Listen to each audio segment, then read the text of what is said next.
Disasters happen every day. The electricity may go out during a snowstorm. Your church may catch fire. Your town may flood. Or there may be an earthquake the magnitude of the 1964 Anchorage quake. Whatever the size, all disasters can be devastating. Are you and your family prepared? Is your church prepared? Hi, my name is Debbie Irvin, and I am the Disaster Preparedness Coordinator and the Volunteer and Mission Coordinator for the Alaska Conference of United Methodist Church. I'm sorry I am unable to be at annual conference to meet you in person, but this video is the next best way to put a face to the name and to get our message out. The Disaster Preparedness/VIM Committee consists of me and Pastors Karen Martin Titchener and Dan Wilcox. Pastor Cindy Roberts' position will be vacant after her departure at the end of June. Our mission is to establish and manage disaster preparedness and response protocols that will effectively mitigate disasters affecting our church's parishioners, our church facilities, and our neighbors. Being prepared for the unexpected takes planning. One of the first steps in preparing you and your family is to put together emergency kits for your home, your office, and a travel kit, or better known as a go bag. These kits would allow you to live independently for at least 3 days, if not longer. For an example of a go bag, see our display out in the lobby area.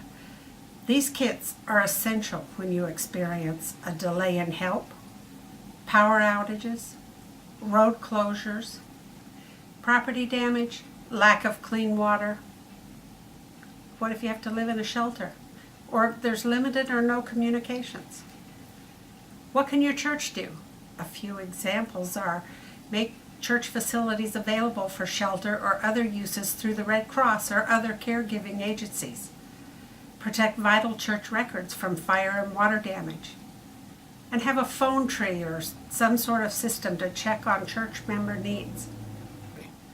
Greg Forrester, the Assistant General Secretary, Domestic Programs and Disaster Response for the United Methodist Committee on Relief, or as you know it, UMCOR, has graciously given us a portion of remaining funds from the 2013 Yukon River Flood Grant to be used for building disaster preparedness and response program in the Alaska Conference.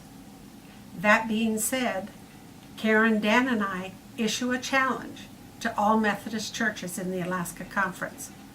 Please identify 2 members of your congregation willing to be your disaster team and points of contact, and submit their names to me. Once assembled, arrangements will be made for training by UMCOR to be held in Anchorage. And thanks to the generous monetary gift from UMCOR, all expenses for this training will be covered. $4 to $16 are saved with each dollar spent on disaster preparedness. Preparedness saves lives and property. It also makes a big difference in how quickly our lives get back to normal. As I said in the beginning, disasters happen every day, so it's not a matter of if, but when a disaster will happen to us. Let's get prepared. Now I get to change hats and speak a little about United Methodist Volunteers in Mission, or UMVIM. According to the Global Ministries of the United Methodist Church, quote, United Methodist Volunteers in Mission, UMVIM, is a grassroots movement within the United Methodist Church designed to provide an official channel whereby Christians, both lay and clergy, may offer their skills and talents for Christian service at home and around the world on short-term assignments at their own expense, end quote. Alaska, I'm finding out, has a history of what I call non-disaster or peacetime VIM teams that come to Alaska frequently.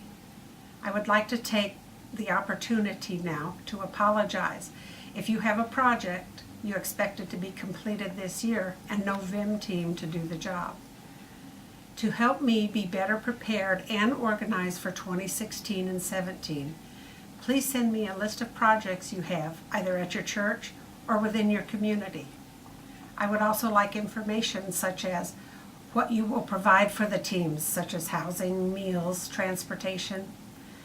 what you expect from the teams, and what size of team works well for you. Also, do you have projects for youth teams? This information can assist me in better matching VIM teams to projects. I already have a few teams wanting to come to Alaska in 2016, so please get the information to me soon. I pledge to you to do a better job in the future. Unlike the other 49 states, Alaska has no VIM team trained and ready to respond to disasters. We did train 35 volunteers last year to form an early response team, or ERT, which does mucking and gutting, assessing and tarping. The ERTs do no construction repairs.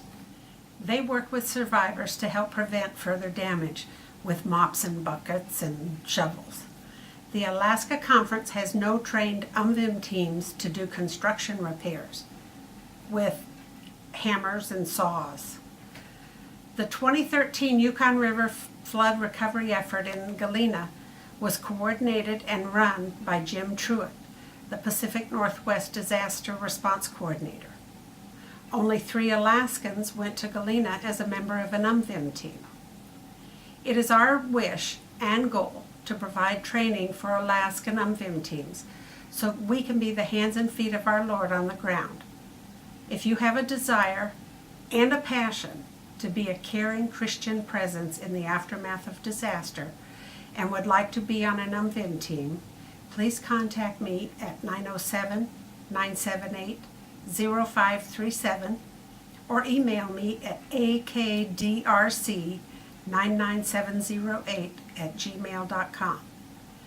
The Disaster Response/VIM Committee has another table in the lobby with information on VIM opportunities. Please stop by and see what the Lord may lay on your heart. Thank you for allowing me the time to make this presentation, and I will see you at the Fall Rendezvous. God bless.